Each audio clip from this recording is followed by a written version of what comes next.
47 years they've been bullshitting other presidents. متوسل میشن به বিশ্বের 1/5 তেল ও তরলীকৃত প্রাকৃতিক গ্যাস বা এলএনজি পরিবহনের সবচেয়ে গুরুত্বপূর্ণ রুট হরমুজ প্রণালী।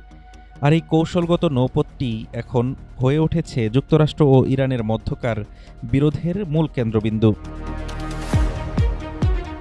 বাণিজ্যিক জাহাজে হামলা বন্ধ এবং গুরুত্বপূর্ণ এই নৌপথ সবার জন্য উন্মুক্ত করতে ইরানকে আজ শনিবার পর্যন্ত সময় বেঁধে দিয়েছে যুক্তরাষ্ট্র। আন্তর্জাতিক সংবাদ মাধ্যম এক্সিওস ও পলিটিকো জানিয়েছে এ খবর।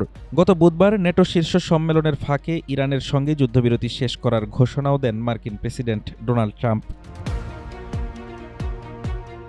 গত 28 ফেব্রুয়ারি যুক্তরাষ্ট্র ও ইসরায়েল যৌথভাবে ইরানে হামলা চালানোর পর পাল্টা ব্যবস্থা হিসেবে কার্যত এই জলপথের নিয়ন্ত্রণ নেয় তেহরান। আন্তর্জাতিক আইন অনুযায়ী টোল আদায়ের নিয়ম না থাকলেও যুদ্ধ শুরুর পর এবার এই প্রণালী দিয়ে চলাচলকারী জাহাজের কাছ থেকে ট্রানজিট চার্জ আদায়ের দাবি তুলেছে ইরান। চলতি সপ্তাহে হরমুজ প্রণালীতে জাহাজে হামলার জেরে ইরানে ব্যাপক বিমান হামলা চালায় ওয়াশিংটন। পাল্টা জবাব আসে উপসাগরীয় অঞ্চলের মার্কিন স্থাপনাতেও। এই উত্তেজনার মাঝেই ইরানের তেলের উপর থেকে সাময়িক নিষেধাজ্ঞা ছাড় বাতিল করেছে মার্কিন অর্থ মন্ত্রণালয়। ফলে আগামী 21 আগস্ট পর্যন্ত তেল বিক্রির যে সুযোগ তেহরান পেয়েছিল তা এখন হুমকির মুখে।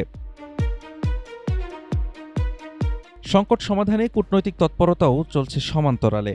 ইরানের রাষ্ট্রায়ত্ত বার্তা সংস্থা IRNA জানিয়েছে, হরমুজ প্রণালী নিয়ে আলোচনার লক্ষ্যে আজ ওমান সফরে গেছেন ইরানের পররাষ্ট্রমন্ত্রী আব্বাস আরাকচি। এদিকে যুদ্ধবন্ধে কূটনৈতিক প্রচেষ্টা অব্যাহত রাখার পক্ষে অবস্থান নিয়েছে কাতার। গত মঙ্গলবারের হামলা পাল্টা হামলার পর মধ্যস্থতাকারী হিসেবে ভূমিকা জোরদার করতে কাতারের একটি প্রতিনিধি দল এখন অবস্থান করছে তেহরানে। ওয়াশিংটনের বেঁধে দেওয়ার সময়সীমার শেষ দিনে এসে মধ্যপ্রাচ্যের এই জলপথের ভবিষ্যৎ কোন দিকে যায় সেদিকে এখন তাকিয়ে বিশ্ববাসী। হাফিজুর রহমান তুষার, ঢাকা টুডে।